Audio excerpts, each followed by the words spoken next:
The cover is as self-explanatory as the title, a green egg with an egg monster inside. This is one of my favorites both by name and how unique this cover is. The reprint inverts the color scheme but makes the red more pink. And finally, the 2024 reprint is boring and just uses the original artwork zoomed in. Our taglines are, "There no yolk, get it?" And which came first, the monster or the egg? Good taglines today. But that's all we have, so let's get right to the summary. The book starts off quick with an egg hunt. Our main character Dana is a pretty serious kid who likes science like mom and dad, but his 10-year-old sister Brandy is cute and gets whatever she wants. What she wants is an egg hunt for her birthday, so that's what we got. Both Dana and his next door neighbor / friend Anne get to play too, and she's the funny guy to Dana's straight man character. They both have some banter before deciding to see who can collect the most eggs. First prize is an American Girl doll. During the hunt, one of the girls playing screams. She cries out with egg yolk on her shirt. Apparently mom didn't have time to hard-boil the eggs, and plastic eggs must have not existed in the 90s. Well, this news starts, who guessed it, an egg fight. All the schoolboys are slinging eggs across the yard. Also, you could totally tell if the egg is raw or boiled by holding it. Earlier, Dana picked up his one and only egg in a secluded spot, but something's wrong with it. Despite picking it up earlier, just now he notices this egg is softball-sized, pale green, and covered in veins. Rolling it over in his hands, he can feel it pulsate. Breathing. Something cool and new to study. Put that nerd emoji on screen now! Hey Ann, check out this cool egg! But he trips over her big sheepdog named Stubby, and so there it goes. Despite Dana landing with an audible crunch, the egg is completely unharmed. So now, hey Ann, check out this cool egg! But she grabs it and throws it at some girls. He yells for them to stop, but one of the girls just grabs the thing and throws it back. Dana dives for it again, and still, it's unharmed, but now it's really hot. It starts beating faster, giving me flashbacks to Beneath the Sink, which is concerning for how this plot might continue. Dana takes it inside and leaves it in his drawer for later, returning just in time for everybody to see all the guests leaving. Dad blames Brandy for not stopping the chaos like a damn idiot, and Brandy rightfully blames Mom for giving a bunch of kids raw eggs. After a lengthy dinner with the grandparents filled with sadly already dated gifts like a $25 gift card to the CD store, rest in peace FYE, you will be missed. Dana finally gets to go home. He wants to fuck with the egg, but he's way too tired. Except, when he tries to sleep, a loud thumping begins, and the drawer starts to shake.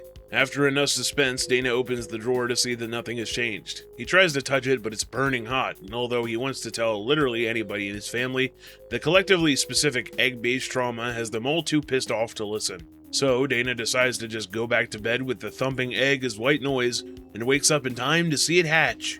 Loud cracking and what sounds like grunting from the creature inside the egg begins as Dana watches. He doesn't know what the thing is supposed to be, only seeing what looks like a yolk inside. Turns out the yolk actually is the creature, a yellow blob with green veins and small black eyes. He yells for Mom and Dad with no response.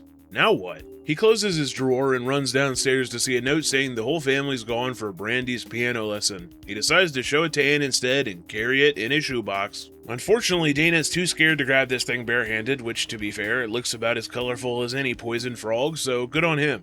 The thing starts shaking, pulsing, bubbling, which he assumes is a fear response, and finds a gardening trowel to calmly lift it to the box. Then the thing growls like a dog, and he drops it right onto his sneaker. He quickly grabs it and grabs it? With his bare hands? Nothing happens. Or so we think, and Dana lowers it into the box. What are the odds we finally get a kid who wants to show his parents the monster, and they aren't even home? Dana makes his way to Anne's house where her and her mom are eating, you guessed it, scrambled eggs. So he wants to show Anne the creature before slipping on that dog Stubby again, and whoosh, there goes the creature flying onto Anne's plate. She confuses it for rotten eggs, and Anne's mom throws it into the garbage disposal. In the mix of real egg and monster, Dana gets a hold of the thing, which is pulsing rapidly like it could tell its life was on the line. In another twist, unlike most books, Anne's mom really doesn't even give a damn about the monster, just saying they gotta take it outside because it looks nasty and it started dripping goo. Outside, he gives Anne the whole story and decides that he should take it to the convenient science lab building only 3 blocks away. But what was in that science lab would shock him forever. So Dana makes a slow bike ride to the lab while balancing the box on the handlebars. Meanwhile, the monster starts fighting back by pushing up the box to try and leave. When he reaches the lab, nobody answers the door, because they're closed on the weekends. How horrifying. Well, actually, before Dana can go sulk all day, an old man with a lab coat opens the door. This is Dr. Gray, who, after hearing Dana's whack-ass story, invites him in for some questioning. Now leave below in the comments whether the antagonist for this book is the man or the egg, because when Dr. Gray opens the box, he sees a subscribe button. Maybe you should click that? And the like button too, so I can get partnered? Oh wow, how interesting.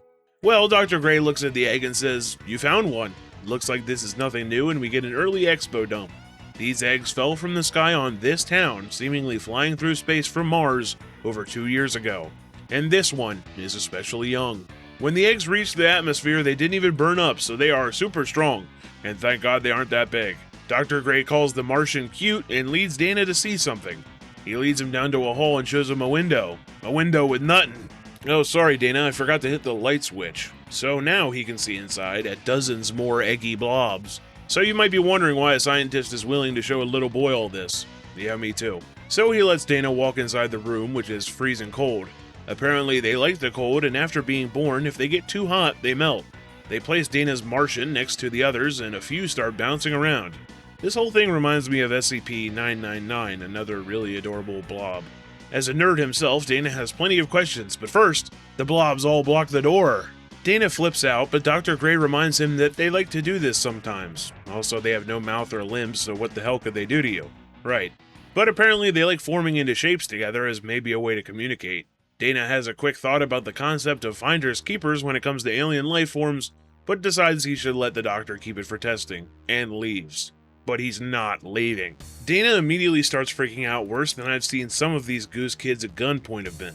Dr. Gray says he can't leave because nobody else can know the secret that Martians have invaded to cause world panic. Also, Dana touched it, so he might have some space terms that need studied. So Dana does the only responsible thing and runs away. He dodges a circle of eggy blob and reaches the door, which Gray explains is electronically locked unless you have the control unit. Future me here, that will not be as important as I thought it was. If you had any doubts who the real villain is yet, Gray says he takes good care of his specimens. So yeah, Dana is now locked in the freezing cold room with a bunch of Martian eggs. They all start making chattering noises, which he compares to chimps, but thankfully they aren't actually chimps. He has a hopeful idea of breaking the glass, but that does not work. All of the eggs watch him silently, then his egg starts chattering to all the others, and then they attack. Suddenly, they all start making a circle again, then a triangle. Dana decides to start to make shapes with his fingers, and the goos mimic him, the first step of communication. He decides against better judgment that these things must be friendly, and they are now his friends, and touching them didn't do shit. Yeah, his leg was always this soft, and mushy, and yellow. He takes a better look down to see a random Martian was clinging to his leg, which he squeezed. Okay? The room is starting to be too cold to bear, and communicating with shapes is now too boring for the goo. Suddenly, a slot opens in the door. Some hot food, macaroni, and a carton of milk. Wow. Well, Dana somehow hates macaroni and cheese, but powers through because it's at least warm for his body. He pounds on the glass and screams again until, wait, an idea! He admits plainly that this idea sucks, which is to call his mom and dad. The room he's in doesn't have a phone, of course, and the food slot is too small to escape. Then he remembers he told Anne he was coming here. Finally! One loose end to get him found. Eventually, Dana falls asleep in the cold while he waits for a wellness check. He gets woken up by Dad outside asking for Dana, but Dr. Gray says, your son never stopped here. Are you sure? Yep. Really sure? Yep. Well, his bike is gone. Yeah, you can check outside, but I don't think you're gonna find it. In a range, Dana begins his punching and screaming fit again, but it doesn't help at all. Dana starts to lose all hope, but hears voices again. Just barely hears Dad mumbling about how his dumbass son likes to sneak into places, so maybe he came through the back. Dad and Dr. Gray start going through the hallway looking at each and every lab. Finally, Dad looks up and stares right at Dana. Well, thanks Dr. Gray, but my son is definitely not in here. But what's that pounding noise I keep hearing? Yeah, just the pipes. Plumber's coming on Monday. Right, so Dad's gone and Dana is fucked. Gray appears again to say, nice try, you almost spoiled my plans. How did he not see me? One-way glass, dipshit. But how couldn't he hear me? Soundproof room, dumbass. But I can hear you. Speaker systems, dickhead. Wow. Absolutely destroyed. So Dr. Gray's got plenty of tests in the morning, and things are about to get a lot scarier. Oh hey, remember the Martians? They're just sitting still. Dana realizes he doesn't even know a thing about these things, and even if they might kill him, he really needs to sleep. He starts asking the things how they can stand the cold, then telling himself he's a nut job for talking to himself and the goo. He goes into fetal position but can't sleep, and when he opens his eyes, the goo moves. Dana watches as they all seem to be smacking into each other in the center of the room. He's convinced they were waiting until he tried to sleep to launch a surprise attack, and now they've all joined into one giant wall of egg. The mass crawls over and smothers him to death. It's too late to fight the mass as it begins crawling up his body. It makes its way up to his neck and stops, the warm, eggy blanket pulsing steadily. Wait, warm. He smiles. These guys aren't trying to kill me. They've become a living blanket to survive the cold. Over the night, Dana wakes a few times in fear but is relaxed by the egg blanket. Only in the morning, Dr. Gray angrily shakes him awake. He asks what the hell he did to turn them into a blanket, and that he ruined everything. How? I don't know. He throws the blanket at the wall, which makes a bunch of painful squeals. Dana finds his balls and stands up to Dr. Gray for hurting them. Gray responds by saying he let these monsters rest on him, which ruins his discovery because Dana figured out how to communicate first? Still, no idea what scientist wouldn't celebrate actual discovery.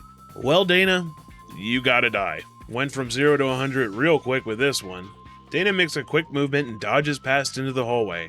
Both knowing the locks mean Dana can't leave, Gray says that Dana's gonna get back in the room, and he's gonna turn the temps even colder than before because he ruined his egg monsters. So he pulls out a little black remote, presses the button, and a door opens.